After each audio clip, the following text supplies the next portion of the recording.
my name's Annalisa, and today I have a sketchbook tour for you of this sketchbook that is very beat up despite only being half full.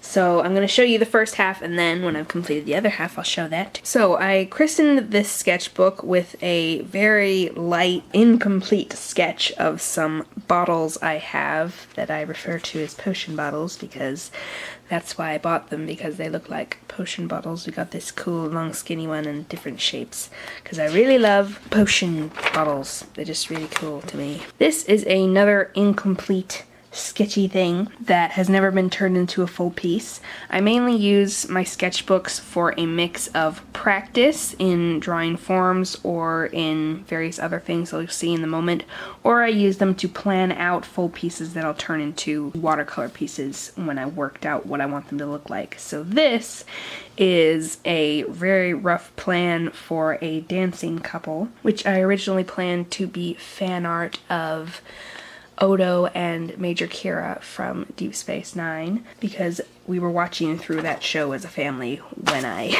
started this sketchbook. And this is some practice of clothes designing, basically, because I've kind of decided that what I want to do have be my main thing that defines my body of work is fantasy candid portraits. So this is more like a pose portrait, but that's because I wanted to focus on designing the clothes rather than designing the pose, because a lot of work goes into when I design a pose and figure out, like with these guys, the reason it's incomplete is because I'm trying to figure out where all the arms go and where people's heads would be and how the perspective would work.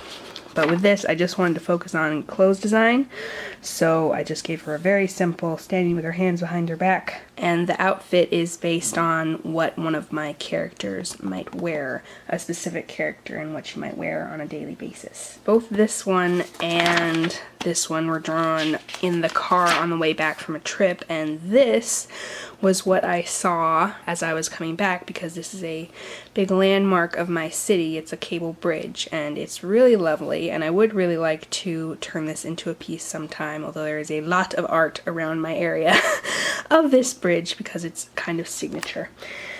But it'd still be fun to do my own take on it. And then this is the rough plans for a fan art piece that you may see in the future. It may look a lot like this, it may not. So I absolutely adore the Fairyland series by Catherine Valente, and so this is two of the characters from that series, being A through L, and the name of this character escapes me at the moment, but it's a cool name and I love the character, so I really wanted to draw both of them. So it's got, this one is like a stuffed, what she called a wombat, and a stuffed wombat that has been animated, and this is a wyvern, basically. And they're having a little play. And then this is another outfit design. Excuse me, I gotta let my cat out the window. This is another outfit design of the same character, actually, but what she might wear into a very big battle. So she's got her full armor on with a lot of plate going on, as well as some chainmail and some little gems on here, because in my imaginary world, gems hold magic spells. So if you're not a magician yourself and you want to use a magic spell, you need some gemstones. And then she's got a cape too, because I love the way capes look. And I positioned it this way on the page so that I could do another one and another one if I wanted to use this paper more thoroughly. I was thinking about basically planning for, not cons exactly, but art festivals and fairs and things where I could sell my work, and so I was thinking of the designs that I most often buy and why I like them, and figuring out my own design that's along those lines that other people might want. So I designed this is a different cat now. So I designed a elf who is holding her little cat, who is not too pleased about the situation. And this one stayed as a very rough sketch, basically because I'm terrible at drawing cat faces, or just cats in general when they're not very small and stylized, so I put this one on the back burner. And as you can see, I was frustrated by my inability to draw cats, so I did some practicing. So I went on Google Images and found some references and drew some various faces for cats. And this is basically the only one I really like. This one's kind of okay. This one's horrible. But I like this one the best, but still not very impressed with my ability to draw a cat face that is cute and endearing. So then we were still watching Deep Space Nine, and so I decided I wanted to learn how to draw faces better. My favorite character from Deep Space Nine is Major Kira, and so I got a reference photo from Google Images, and it was a screen capture. So I drew Major Kira. I wanted to focus especially on shadows in the various places on the face that are slightly darker, so I looked very closely to find the little lines and bits that are shaded and tried to replicate those. I also wanted to be very accurate about eye shape and mouth shape and nose shape and how they relate to each other. I really like that piece. This actually fell out of my poor little sketchbook though, so I have to keep it in there for safekeeping.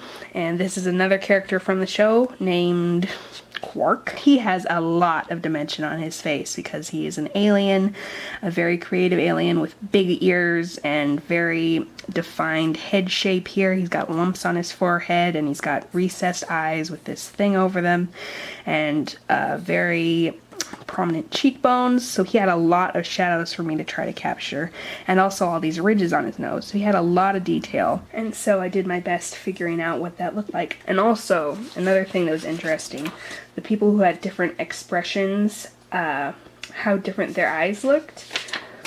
And see, one thing I've noticed through my character portraits like this, that if you have the iris smaller than the outside of the eye, it gives them what looks like crazy eyes, which this character admittedly somewhat has.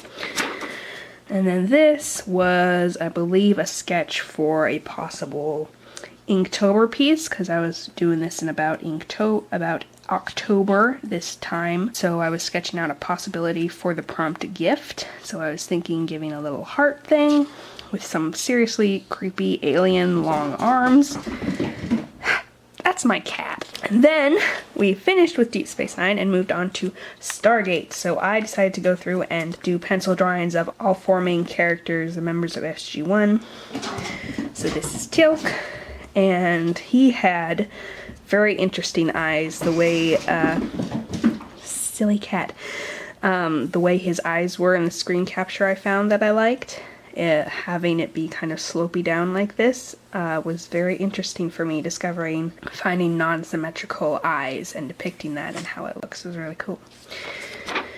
And then this is Samantha Carter, and her irises are relatively small compared to her eyes. You can see a lot of it, and that's why she kind of looks like she has crazy eyes. But it is an accurate thing because I figured out through doing this drawing that this actress actually has slightly buggy eyeballs, and you can see a lot of her iris all the time, even when she's not crazy. Then those two were candids, screen caps from the show, and then this one was a posed portrait for an ad or promotion for the show. So they did posed portraits of him, and actually they did them for all of them, but portraits were the best full-on face sort of things I could find for both him and Dr. Jackson. I like this one quite a lot less, even though it's fairly accurate to the image that I found online, just because when it's a posed picture, there's so much less character and expression to it. So I like a lot better when there's a lot of expression going on. And then this one is a posed of Dr. Jackson, and I don't feel like I got his mouth right, but I couldn't figure out any better way to do it.